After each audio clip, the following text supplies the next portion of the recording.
Hi everyone, Dennis Foley from Acoustic Field. The title of this video is What's Your SPL? Well, let's define SPL. SPL obviously is sound pressure level. Now, pressure in rooms can be produced by all kinds of frequencies, lows, mids, and highs. Obviously, the low frequencies produce greater pressure because they're bigger waves. So, we have a pressure level in your room that you listen to, and there's plenty of apps on the net that you can get, and the Apple Store has many. Just get one of the apps and set your phone by your listening position and watch the pressure levels that you are comfortable listening at. And that'll give you an idea of what your personal preferences are. Many, many years ago, Stereophile did a study, and they come up with an average of about 83 dB SPL that most people in two-channel rooms were listening at. Now engineers might go a little bit lower, they might go a little bit higher, but there's ranges there, just like reverberation time.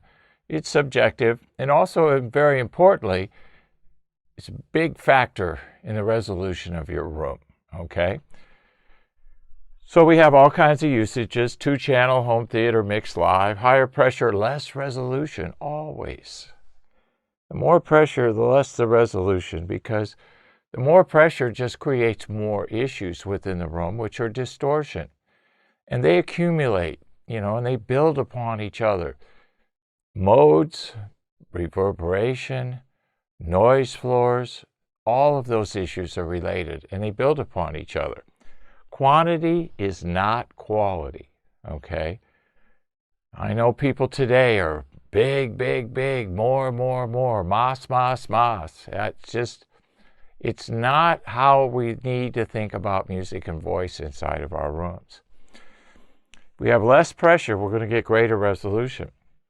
With low frequency energy, we don't want it hanging around in the room too long. We want it to hit the fundamental, decay naturally, get out of the way before the next note, right? There's a whole series of energy there. So everybody has to keep moving, okay? Keep moving through the line. Get in, get out. That's how it has to work in acoustics, especially with lows. The mids and the highs, all about reverberation, right? The reflections of that energy off the surfaces of the room. If we have a lower noise floor, we're going to have higher resolution. That's the goal. When we design our rooms, two-channel listening rooms, I try to get the resolution very high, around 75 dB SPL, 80 at a peak. Very rarely have to listen higher than 80 dB SPL if the room is tuned correctly, has the right amount of treatment, has the lows managed correctly, the mids managed correctly, and the highs managed correctly. If you're listening at levels over that, you're listening mostly at the upper levels above that 80 to distortion, room distortion.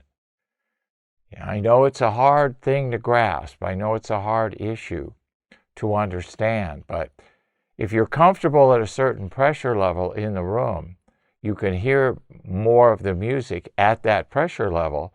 That means that you've achieved a balance between the distortion in the room and your listening preference. You might find that with treatment in the room, well, you will find with treatment in the room that you can listen at lower levels because you hear more. That's what we want. We want to hear more.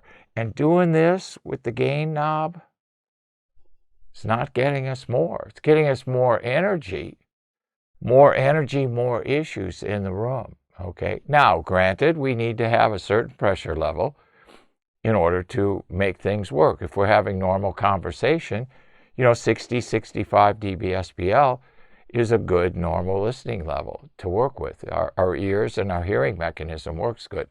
If we talk slower and quieter than that pressure level, it becomes more difficult in the room to hear, right? So yes, we have to have a certain pressure level in our rooms, but I think most of us are listening at too high a pressure level because our room has too much distortion. So let's peel that onion away. Let's get to the low frequency treatment first, then work our way up to the mids and the highs. When we get those three managed with absorption, then we add the chocolate syrup to the ice cream, diffusion. And then diffusion takes all that and even gets rid of the room even further by making the room sound larger. We won't get into the mechanics of that, but that's how diffusion works. Diffusion is the technology to make a small room sound larger. And the beautiful thing about diffusion is it doesn't mess with anything. There's no phase issues or anything like that.